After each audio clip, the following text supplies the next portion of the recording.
We added something in today that's special, and the leaders got together at lunch, and we said, what's one thing that really would impact everybody? And it's Tom telling us how to do 7,000 transactions a year. Just kidding.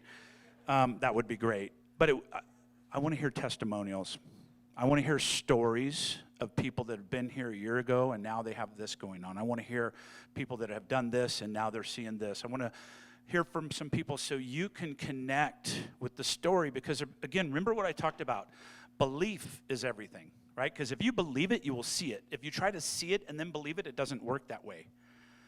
I don't remember if it was Dr. John Gray or somebody that I really admired, looked up to. He told me that faced like this far away from me one day, and I was like, wow, that's powerful. And he goes, when you feel it, then you'll really appreciate it. Believe it and you will see it, or see it and then I'll believe it. Right? So as you're sitting here today, you might be in, once I see it, I'll believe it. And then you come to this event and you go, I see it a little more. My belief is building. I'm a 6, I'm a 7, and I'm an 8, and a 9. What is Brent Gove's belief in EXP today? It's not a 10, it's higher, right? What is Gene Frederick's belief in what we're doing for the industry? He's got both hands up in the air, 10. Right? So belief is this, and this testimonial thing that we kind of added into here was meant to be just that. It's to help you move that belief meter from a 5 to a 6, or a 6 to a 7, or a 7 to an 8. All right?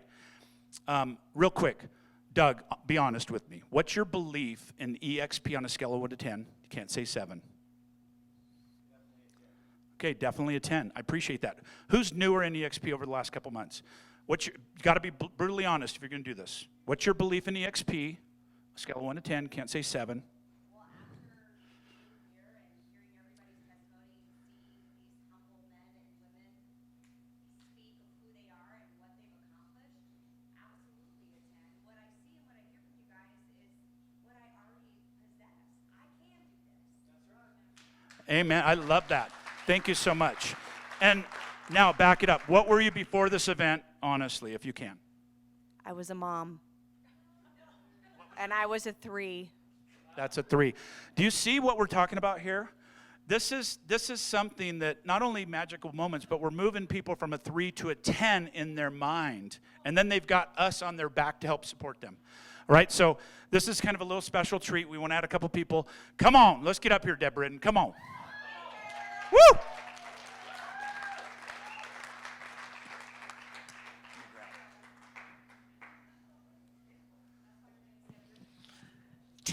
Baby, 10. You only have about 2 to 3 hours, so if you could cut it down. I'm but ready. honestly, Let's 3 to 5 minutes, yes, share sir. with us your experience, your testimony, and whatever it is in your words. Well, I praise God for this company, bottom line. I'm sorry, I'm going to give all glory. I knew, the numbers worked and it all looked real pretty and that was all fabulous, but I hopped on that plane and went to Cabo and sat there in that room and just wept at the palatable humility of the servant leaders in this organization. I went, oh my God, this is my tribe. These are my people. Praise Jesus. And when, Keller Williams was so gracious to just send both my licenses back to this state, I said, well, hallelujah, there you go. That's what I'm talking about. And, this leadership team jumped up, had both states transferred within 24 hours and had me rocking and rolling. And I'm just so, so grateful. These guys, y'all, they are what they appear to be. They are who they say they are. They will follow through. They will serve you. They will be there for whatever you need, anything you need. Dawn he's sitting back there laughing because he's like, Deb doesn't like to do what I tell her to do. She likes to go try to figure out her own way. And so I do, but I still hear everything Dawn says. And, we went a little bit of a different route. But praise be unto Jesus, we launched everything in May. Thank God for my team that's here, my strategic partner, Teresa, and others who have come alongside. And we began to attract. And so, again, we will have a soft launch. Come on, Denise. And in May, did our first event in June, and we've got 8 rock stars in the funnel. And so, and these are rock stars. Come on, Eric, give it up. We've got 8 rock stars in the funnel, y'all, and we're not doing anything different than just being who we are and doing it almost like Dawn. says to do it. Thank you so much. Thank you very much. Give her a big hand. Give her a big hand. Hadley, where are you at? He's 7 foot tall. He's in the front row. I didn't see him. Tell us about your experience, please, sir. I had the pleasure of getting to know him over the last couple days. Did not know him before this. We've become best friends. We're best friends. Best friends. That's my people, seriously. And I told him that I said, not only are we going to connect and be something special together, but that you meet people that are kind of wired the same way. And he's got a golf swing that I envy. But tell us your story. We shared yesterday a little bit of your EXP journey, and I'd love you to share for a few minutes, please. Well, I just want to start off by saying being here in a room with individuals that think big and go big and take massive action, it's inspiring. The fire's going, the gas is on it. When we get home, we go back to our normal lives. Let's keep the fire burning. And whatever we are committing ourselves to do in this moment, like what Russell said, time block, take actions. I know I haven't been the best recruiter. So my story, me and my wife, I think it was back in 2017, my wife quit her job at Goldman Sachs to become a mortgage lender, and I really didn't know what a mortgage lender was. I was finishing up college and had a sales job. I went golfing on Tuesday. By the way, golfing all the time and money I've spent has paid off. Met Randy Bird, Gene Frederick, Tom Daves. So my wife can't be mad after this week. I got my ROI, baby. So maybe just not a happy wife, but we'll work on that. When the residual income hits, we'll be fine. So anyways, I went golfing on a Tuesday, and I saw these successful looking dudes. So I paired up with them and asked them what they did, and they told me they were mortgage lenders and how much they were making. And it was kind of like that story that Gene tells, like Wolf of Wall Street. You show me a check, I come work for you. Next thing I know, me and my wife were both in the mortgage industry, very little connections, trying to live the life of our dreams. Fast forward 6 months, we were in Utah. I said, honey, this isn't working out. I'm going to get my real estate license. I went to a boutique firm at in my hometown, which is about an hour and a half from here in Fallon, Nevada. And they have about 90% of the market share. Within about 2 weeks, one of the main lenders for that brokerage retires. My wife moved into that office and started getting quite a bit of business from my brokerage. Well, I was doing good. First year, I don't know. First year, no, just my sphere and trying to learn the business. I had no mentors, guys. EXP is full of knowledge. I've learned more in the past 12 months than I did in my previous 3 years of being in industry, just from what these guys provide.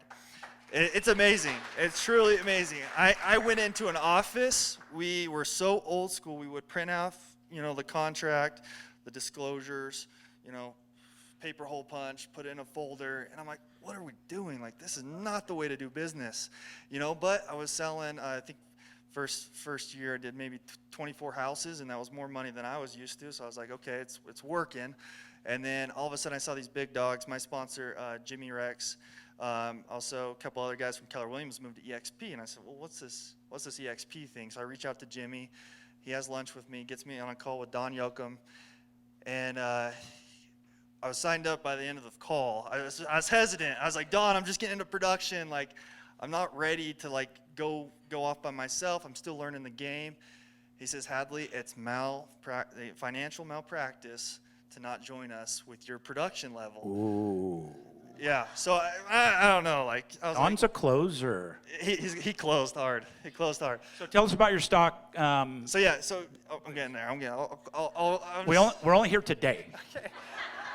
Is the Southwest flights fixed yet? Are we ready? No. So all of a sudden, and one thing, Randy, that you kind of taught me this weekend without you knowing is I see people that believe in me, even though. Sorry. Sometimes you might not believe in yourself, but others see in you what you don't, and it gives you inspiration. See why he's my brother? So by August 1st is my anniversary date. My broker told me I'll never be anything without their brokerage. I think I went out, and I think since I've joined EXP, I've probably closed 60 something transactions. I checked my stock. I just enrolled in the stock option plan, and the Icon Agent Award. I still have like, I got to go to a couple events and do the cultural commitment. But just from doing production, nothing else, my stock's at 25,000. And he's not been paid all of it yet. That's really epic. So you know what? Thank you for sharing. Yeah. Thank you for being vulnerable. And thank you for crying, because I cried yesterday twice. You gotta cry, baby. You're gonna cry when I kick your ass. He whispered in my, I'm kicking your ass tomorrow on the golf course. Thank you, brother. I appreciate you. You see why we added these stories? This is really what it's all about for me. Brett Schwartz, can you come up here, please?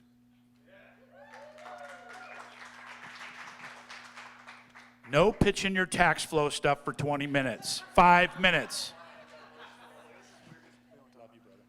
I want you to talk about your story. Okay. I didn't even tell him I'm bringing him up because I want him to be authentic. But what's your story with EXP? What's it done for you, and where does it put you? Yeah, so I'll start with brokerage. Started back in 2006 at Marcus and Millichap, selling investment real estate, multifamily properties. Grew up in the business, loving it, family, building homes in the Bay Area. So I fell in love with the sticks and bricks at a young age. And then I was in like the boiler room. Remember you see that movie, Boiler Room? I think that's what it's called, right? One of those ones where they're just calling. That's all I did. I just cold call like a madman. Related a little bit with Darren with the 400 calls. We'd make like 250 a week, and that was a lot. So Darren, that's amazing to make 400 a day. But so we learned the real estate business through the fire of cold calling and meeting with people and literally knowing like nothing about brokerage. But I had amazing mentors and I had amazing coaching and training. And then the 2008 crash hit, and it went from making a little bit of money to like nothing overnight. Has everyone ever been there? And so I had been successful in college and basketball, and my parents were divorced at a young age, and so I learned at a young age I wanted to make a lot of money, but not so much to have the money, but really to have the security. Because my mom, let's say my dad didn't pay child support, right? So my dad had a ton of wealth, and then my mom had like no wealth, right? And so I said, you know what? I want to do really successful so my family doesn't have to feel that pressure. But I hit the 2008 wall, and all of a sudden it was, oh my gosh, like all of the flashbacks of like parents' divorce started to hit. I'm like, what's going on? And so I'm newly married, baby on the way, like, oh, how are we going to make this thing? I knew I loved real estate, but I was making like zero. And like guys in the office who were making like $1 million a year, and commissioners were making zero. I'm like, this is going to be tough. So I said to my wife, Melanie, I said, Melanie, how about this? How about we move in with my brother to a small condo? She's like, what? I'm like, yeah, and the baby's on the way. She's like, huh? I'm like, yeah, well, if we can do that, I can keep this real estate thing alive. And she says, okay, well, how are we going to keep food on the table? I said, well, I'll get a job at whatever it takes. I'll get a job at Cheesecake Factory, and I'll start serving cheesecake on the weekends and nights. So that's what I began to do. For 60, 70 hours, I would work, Monday through Sunday, 7 days a week, and just grind during the day and learn real estate. And then by night, I'd serve cheesecake. And that was the story. In fact, I would hide from clients who were in the other room because I was trying to get their $3 million listing, okay? And I was embarrassed. Now, I can share the story now because, you might be in the beginning of your career, you might be struggling or making a transition to a new career, and I'm on this side of success now, but it wasn't without all of the blood, sweat, and tears. And then talking about belief, my wife believing in me enough and our future and the vision that we had for our marriage and our kids, and she wanted to stay home full time, and we were able to achieve that through perseverance, through cutting expenses, through living with my brother into a small condo. So fast forward into real estate, bumpy road along the way, I learned about EXP, and I was hesitant. In fact, I kind of just dismissed it. I didn't even look at the model. As a commercial real estate broker, you're taught to underwrite properties and look at cash flows and projections and all those things. But I didn't even look at it. I was like, I'll dismiss it. This is like 5 years ago. Okay, 6 years ago probably now. And I didn't look at it and have it open-minded. I kind of just thought, hey, I'm commercial. I'm capital gains tax solutions. I'm not residential, and I'm not MLM. So in my mind, I didn't look at it, okay, and I dismissed it. And it wasn't until Matthew Stewart, who, by the way, is amazing in everything he does. Talk about speaking life and challenging and encouraging. He has become a mentor, and he's a great friend. But we were friends and competitors. We played basketball Saturday mornings at William Jessup University, and we would compete. And I knew him prior to his EXP days. But he gives me a call about 2 years ago, and he says, hey, Brett, I'm with EXP. I'm like, oh yeah, I've heard of that. I'm like, how's that going? He's like, well, I want you to take a look at it. And I said, well, I'm commercial, I'm capital gains tax solutions, I don't do residential. He said, well, you might want to take in consideration because there's a couple other people too. Don Yoakum. I'm like, oh yeah, Don was my original manager at KW. I spent a little stint at KW before I went to Marcus and Millichap. I said, I'll take a look at it. And he goes, well, one other person too, Tom Daves. He's seven different times #1 in the world. And I said, you know what? If it's good enough for those guys, it's probably going to be good enough for me. Like, maybe keep an open mind. So I underwrote the model with Matt. I asked him a ton of questions. I told him immediately, I'm not recruiting anybody. I said, number 2, I'm just going to be closing transactions. Like, I don't want to, I'm probably not going to be attending a lot of these meetings. He said, hey, no problem. You just come on in if you like, and you'll get a chance to get a feel for it.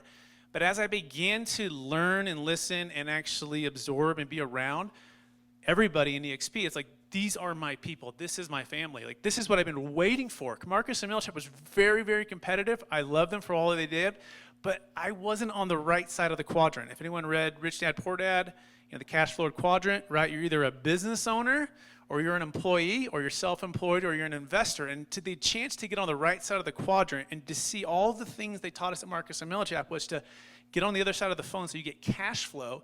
It just clicked, right? It was like, okay, there's recurring income. We're in it together, and then it just got better. Then I got to absorb the culture. So first it was kind of the cash flow and counting on Matt, and then it was the culture, then it was the collaboration, then it was the technology, and then it was like, you can't put EXP in a box, right? You literally can't put it in a box. It's more than just a real estate company. It's a leadership company. It's more than just those two things. It's a ability to create freedom for your clients and ourselves. And so now I'm 100% a believer. So I'm like, more than a 10 out of 10. And for those who don't know me, I do run capital gains tax solutions, and I'm a believer in that. I'm like, I absolutely love what I'm doing, but I'm finding myself like, oh my gosh, I can't marry 2 women, right? But it's coming all together, and it's helping everyone together, right? And so the deferred sales trust and capital gains tax solutions, and with EXP, everything together, I can't give it my highest recommendation. I can get higher. I wish I could give it higher than I do now, and I love it. That's my story. Thank you very much. He didn't know he was coming up, and he comes up and he whispers in my ear, what am I talking about? And that's exactly what we wanted to hear. So thank you for all you do. Brett and I did a podcast when he first came into the company, and I'm like, this guy's special. I called Matthew and said, this guy's special, and he's got a niche that's incredibly powerful. It's an area that you might want to look at talking to him about, and I appreciate you sharing, man. Thank you, brother. Let's do one more, and then we're going to get on to our program here. Doug Watson, you in the room anywhere? Again, didn't ask you about this, but I'd like you to come up and share with us a little bit.